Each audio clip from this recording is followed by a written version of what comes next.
Ne t'inquiète de rien et n'aie aucune crainte. La joie vient le matin. Les problèmes... Ma Bible au quotidien, le verset du jour. Genèse chapitre 12, le verset 1, je cite. L'Éternel dit à Abraham, va-t'en de ton pays, de ta patrie et de la maison de ton père, dans le pays que je te montrerai. Fin de citation, glorifions le Seigneur. Alléluia, bien-aimés dans le Seigneur.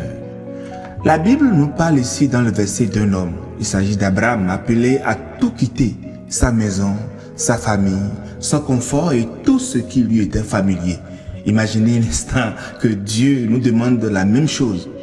Comment allons-nous réagir? Vous, comment allez-vous réagir? Auriez-vous peur, perplexité, hésitation? Abraham lui aussi avait peur par exemple. Plus tard en Genèse 15, Dieu lui dit clairement, ne crains pas Abraham. Bien-aimés, décodons ensemble notre verset du jour, qui commence d'abord par « Va-t'en de ton pays ». Dieu demande à Abraham là de quitter sa sécurité géographique, son confort matériel. Et nous, combien d'entre nous s'accrochons encore à notre pays spirituel? Ces zones de confort qui nous rassurent mais nous empêchent de grandir.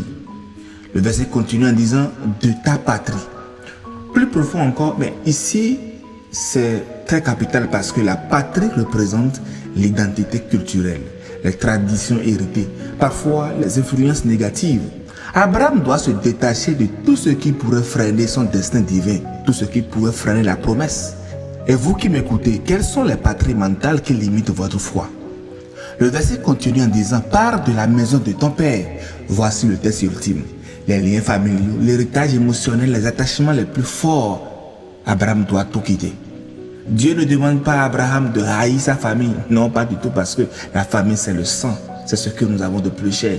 Mais c'est beaucoup plus de privilégier l'appel céleste aux attachements terrestres. C'est le sens même qu'il faut donner à cela. Ça ne veut pas dire qu'on doit quitter nos familles et autres. Non, pas du tout. Bien aimé. Ce détail est très essentiel parce que très souvent, nous attendons que la peur disparaisse avant de nous engager dans ce que Dieu nous demande. Mais la peur ne disparaît jamais totalement. Si nous attendons toujours d'être rassurés pour obéir à Dieu, je vous dis, nous risquons de passer à côté des plans divins. Que nous enseigne véritablement notre verset du jour, chers amis? D'abord, la foi commence là où s'arrêtent nos certitudes. Abraham, lui, n'avait ni carte, ni plan clair. Tout ce qu'il avait, c'était une voie et une promesse. Et donc, la foi véritable consiste à avancer même quand on ne voit pas l'arrivée. Et l'autre chose intéressante que le verset nous enseigne, c'est que l'obéissance exige souvent de quitter un environnement, une habitude, un confort, parfois même un lien qui nous retient. Dieu n'appelle jamais à rester figé, il nous conduit vers plus grand, pour être vraiment dans notre destinée. Et une chose capitale que le verset nous enseigne est que la peur n'est pas une excuse pour désobéir. Abraham, lui, est devenu le père d'une multitude de nations, n'est-ce pas? Non pas parce qu'il était sans peur, mais parce qu'il a obéi malgré la peur. Cependant, bien-aimé, il faut faire la nuance entre deux types de peur. La peur qui paralyse et empêche d'avancer. Celle qu'Abraham aurait pu ressentir en quittant sa terre natale. Cette peur-là bloque l'obéissance et nous enferme dans nos limites humaines. L'autre type de peur que je vois, c'est la peur saine ou vigilance protectrice. Cette peur-là est donnée par Dieu comme un instinct de préservation. Par exemple, lorsqu'un enfant s'approche de feu, sa crainte de la brûler peut lui sauver la vie, n'est-ce pas? De même, si tu marches la nuit dans une zone dangereuse, cette prudence peut t'amener à chercher un chemin plus sûr. Ainsi, bien-aimé, toutes les peurs ne sont pas négatives. Certaines sont même utiles pour nous protéger. Mais attention, celles qui nous éloignent de l'appel de Dieu doivent être surmontées par la foi. Parce que céder à la peur qui paralyse, c'est limiter le plan divin pour notre vie. Mais choisir d'obéir ouvre la porte aux promesses divines. Dieu n'attend pas que nous soyons héroïques, il attend que nous soyons disponibles. Mais toi, bien-aimé, qu'est-ce qui est aujourd'hui retient encore ton obéissance?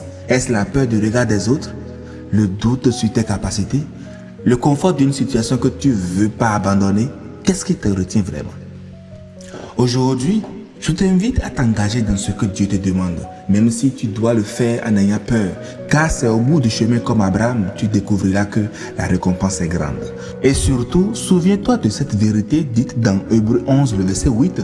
C'est par la foi qu'Abraham, lors de sa vocation, obéit et partit pour un lieu qu'il devrait même recevoir en héritage et qu'il partit sans savoir où il allait.